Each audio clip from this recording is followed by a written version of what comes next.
तो ये chapter 4 transient analysis का ही एक प्रैक्टिस क्वेश्चन है, ठीक है। इसको हम लोग ट्रांसफॉर्म डोमेन और ट्रांजिएंट इक्वेशन दोनों की मदद से करेंगे, ठीक है। ये तुम्हारा प्रैक्टिस क्वेश्चन है, ठीक है। तो इसमें क्वेश्चन क्या है कि एक वोल्टेज सोर्स है, ठीक है, 10 वोल्ट का, और switch t is equal to 0 पे B टू A मूव कर दे रहा है, ठीक है। ये दो ठो रजिस्टर है, ये इंडक्टर है, ठीक है।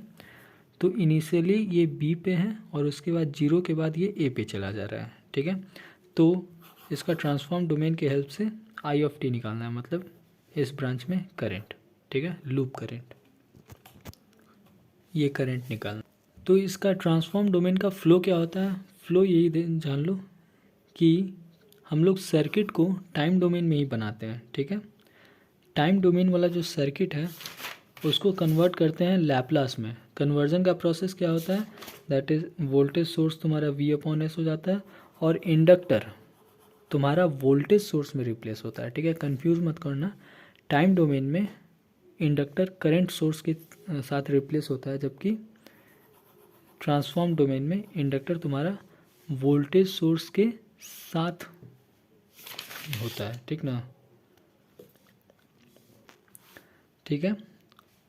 तो स्टार्ट करते हैं। तो इसका जो स्टेप 1 है, तो स्टेप 1 में क्या था कि 0 पे अगर स्विचिंग हो रहा है तो 0 से जस्ट पहले, मतलब 0 माइनस पे जाके वोल्टेज और करंट का वैल्यू फाइंड आउट करना, ठीक है।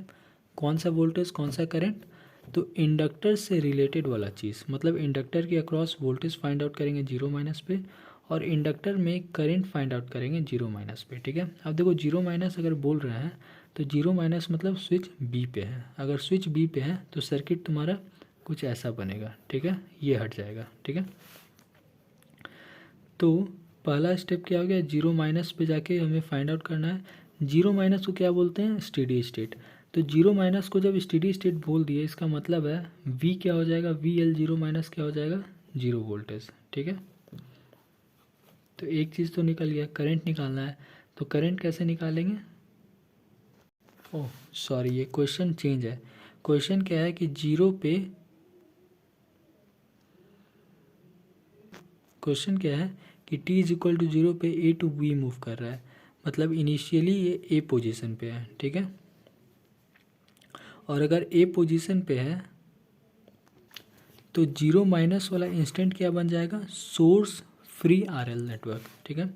तो सोर्स फ्री RL नेटवर्क अगर ये बन गया तो इसका मतलब 0 माइनस क्या होता है? Steady state. स्टेडी स्टेट पे इंडक्टर क्या होता है? शॉर्ट सर्किट, ठीक है, शॉर्ट सर्किट बना दिए। अब इस फेज में देखो कोई सोर्स है नहीं, तो इसमें करंट, ऑब्वियस सी बात है, करंट क्या हो जाएगा? 0, वोल्टेज भी 0, ठीक है।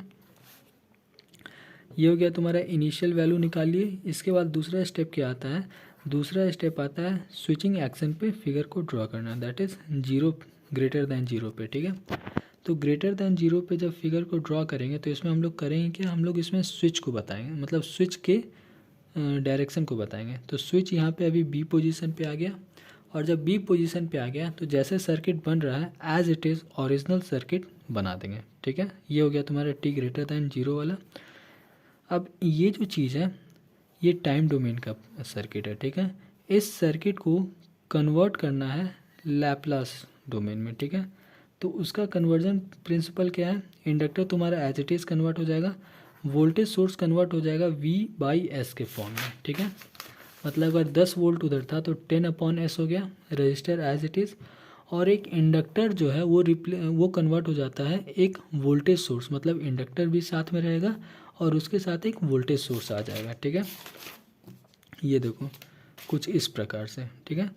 इंडक्टर तुम्हारा रिप्लेस हो जाएगा एक डिपेंडेंट वोल्टेज सोर्स के साथ में, जो कि ट्रांजिएंट के दौरान इंडक्टर का वोल्टेज क्या होता है? नेगेटिव। तो ये नेगेटिव मतलब opposite direction with respect to source, ठीक है। तो ये हो जाएगा, या फिर तो opposite direction with respect to inductor's polarity, ठीक है। ये चीज़ हो जाएगा। ये चीज़ कब होगा? जब तुम्हारा इंडक्टर इनिशियली चार्ज होगा, ठीक है। लेकिन अगर इनिशियली चार्ज नहीं है, इनिशियल एनर्जी नहीं है, तो inductor as it is LS में ट्रांसफ़र होगा, ठीक है। इसीलिए इस क्वेश्चन में इनिशियली चार्ज नहीं है, इनिशियली चार्ज नहीं है, इसीलिए इंडक्टर 4 हेनरी सिर्फ ट्रांसफॉर्म होगा 4s में। यहाँ पे कोई डिपेंडेंट वोल्टेज सोर्स नहीं आएगा, बेसिकली आएगा लेकिन डिपेंडेंट सोर्स क्या हो जाएगा 0 वोल्ट। 0 वोल्ट मतलब यहाँ पे शॉर्ट सर्किट, ठीक है। तो ये हो गया। अब ये चीज़ बन गया तुम्हारा लैप्लास का फिगर, ठीक है। और इसमें तुमको क्या करना है, केवीएल केसीएल लगा के इक्वेशन बनाना है।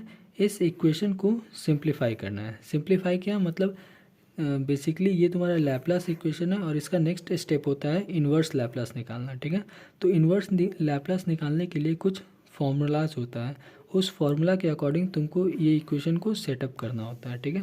तो ये तुम्हारा standard formula that is 1/s divide minus 1/s के साथ कोई वेरिएबल, ठीक है। इसका जब इन्वर्स लैप्लास लोगे तो फिर से तुम्हारा टाइम डोमेन में आ जाएगा इक्वेशन, ठीक है। और ये क्या हो गया, ये आई ऑफ टी, मतलब यही तो निकालना था, आई ऑफ टी करंट का इक्वेशन निकालना था, तो करंट का इक्वेशन निकाल दिए। अब यू ऑफ टी लिखो या ना लिखो फ़र्क नहीं पड़ता, ठीक है। तो ये आई ऑफ टी का इक्वेशन आ गया। अब यहाँ पे टी इज इक्वल टू कोई भी टाइम पे क्वेश्चन में वैल्यू पूछा होगा तो हम लोग यहाँ से निकाल सकते हैं, ठीक है। जैसे देखो आई 0 पे तुम्हारा 0, देखो वो चीज़ भी वेरीफाई हो गया। 0 पे करंट क्या है 0, ठीक है। और इनफाइनाइट दैट स्टेडी स्टेट में करंट क्या है तुम्हारा 5, क्योंकि ये तुम्हारा कैसा इक्वेशन है, चार्जिंग का इक्वेशन है। सॉरी 0 पे जब स्विचिंग किया तो यहाँ पे गया और ये तुम्हारा चार्जिंग का बन गया। तो चार्जिंग में इनिशियल वैल्यू 0 होता है और मैक्सिमम वैल्यू क्या होता है इनफाइनाइट। तो वही चीज़ है, मैक्सिमम वैल्यू तुम्हारा कोई वैल्यू है, इनिशियल 0 है, ठीक है। इंडक्टर वोल्टेज कैसे निकालोगे, तो जो करंट का एक्सप्रेशन आया है इसी को डिफ्रेंशिएट कर देंगे विथ रिस्पेक्ट टू टाइम और एल के साथ मल्टीप्लाई कर देंगे तो मिल जाएगा, जो कि अभी क्या मिलना चाहिए नेगेटिव, नहीं सॉरी इसमें तो इनिशियल एनर्जी है ही नहीं। तो ये टाइम कांस्टेंट कैसे आएगा, तो ये जो वोल्टेज आया, वोल्टेज को कंपेयर करोगे तो तुम्हारा टाइम कांस्टेंट का वैल्यू मिल जाएगा, ठीक है। अब उसके बाद यही क्वेश्चन को हम लोग ट्रांजिएंट इक्वेशन के द्वारा सॉल्व करेंगे। तो ट्रांजिएंट इक्वेशन क्या होता है, तो देखो ट्रांजिएंट इक्वेशन तुम्हारा कहाँ गया, ये होता है that is I of T is equal to I infinite plus I 0 minus I infinite into E to the power minus T upon tau, ठीक है। तो उस इक्वेशन के अकॉर्डिंग हमको आई 0 प्लस और आई इनफाइनाइट का वैल्यू पता करना होगा, ठीक है। अब इसमें देखो ट्रांजिएंट इक्वेशन लिखे हैं, हाँ ये देखो ये होता है तुम्हारा ट्रांजिएंट का इक्वेशन। लेकिन ये जो इक्वेशन है ना ये कंप्लीट टाइम के लिए कंप्लीट टाइम के लिए होता है, मतलब t माइनस इन्फिनिटी से प्लस इन्फिनिटी। लेकिन क्वेश्चन में क्या लिखा रहता है कि स्विचिंग तुम्हारा t इज इक्वल टू 0 पे परफॉर्म हो रहा है, तो हमें टाइम बाउंडेशन दे दिया गया क्वेश्चन में कि 0 से लेके इनफाइनाइट तक फाइंड करना है, ठीक है। जबकि ये इक्वेशन माइनस इनफाइनाइट से प्लस इनफाइनाइट तक है, ठीक है। तो इसमें मॉडिफिकेशन क्या होता है कि ये 0 कन्वर्ट हो जाता है 0 प्लस में, ठीक है। और यहाँ पे क्या लिख दोगे t is equal to 0 to infinite, ठीक है।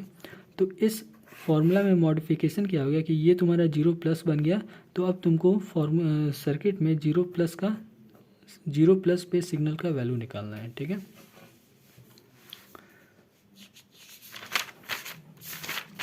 तो वही चीज़ है। तो अब आता है इसमें ट्रांजिएंट इक्वेशन की मदद से निकालोगे तो इसमें सेम वही पहले 0 माइनस निकालेंगे। अच्छा फॉर्मूला में क्या था कि आई 0 प्लस हमको निकालना है, ठीक है। तो 0 प्लस में इंडक्टर का क्या प्रॉपर्टी होता है कि इट होल्ड्स द करंट, ठीक है। तो आई 0 प्लस निकालने के लिए आई 0 माइनस निकाल लो, सेम ही होगा। तो आई 0 माइनस 0 आया है, मतलब आई 0 प्लस भी 0 ही होगा, ठीक है। तो स्टेप 1 में इनिशियल एनर्जी निकाला जाता है, निकाल लिए। स्टेप 2 होता है तुम्हारा transient state that is 0 plus. 0 plus में क्या हो जाएगा कि 0 प्लस मतलब स्विच कहाँ चला गया बी पे चला गया, मतलब सोर्स तुम्हारा आ गया, ठीक है। सोर्स तुम्हारा आ गया तो ये डेरिवेशन वाला स्टाइल है। ये t ग्रेटर दैन 0 पे हम बना दिए। t ग्रेटर दैन 0 में कौन सा सर्किट डायग्राम बनता है, इसमें सिर्फ स्विच का पोजीशन को शो करते हैं कि क्लोज है कि ओपन, और रिमेनिंग सेम फिगर होता है, ठीक है। ये टाइम डोमेन का फिगर है, इसमें तुमको कोई वोल्टेज का एस मतलब एस वाला यहाँ नहीं करना है, ठीक है। ये तुम्हारा हो गया। अब इसमें केवीएल या केसीएल लगा के निकाल देंगे, ठीक है। हाँ ये देखो, ये तुम्हारा टाइम ट्रांजिएंट इक्वेशन हो गया। यही मॉडिफिकेशन बोल रहे थे, 0+, ठीक है। टाउ क्या होता है, L/RTh। तो L/RTh तुम देख लो, निकल जाएगा, ठीक है। आई इन्फाइनाइट, अब यहाँ पे नया चीज़ आया, आई इन्फाइनाइट। आई इन्फाइनाइट जो है वो हम लोग लेक्चर 1 में डिराइव नहीं किए हैं। तो आई इन्फाइनाइट बेसिकली होता क्या है कि स्टेडी स्टेट पे करंट कितना फ्लो कर रहा है इस ब्रांच में, उसी को हम लोग आई इन्फाइनाइट बोल देंगे, ठीक है। तो कैसे निकालेंगे, तो सिंपल, इन्फाइनाइट में क्या हो जाता है, स्टेडी स्टेट में शॉर्ट सर्किट, तो शॉर्ट सर्किट कर दो और केसीएल लगा दो, निकल जाएगा, ठीक है। उसको पुट कर दोगे, इक्वेशन आ गया, ठीक ना।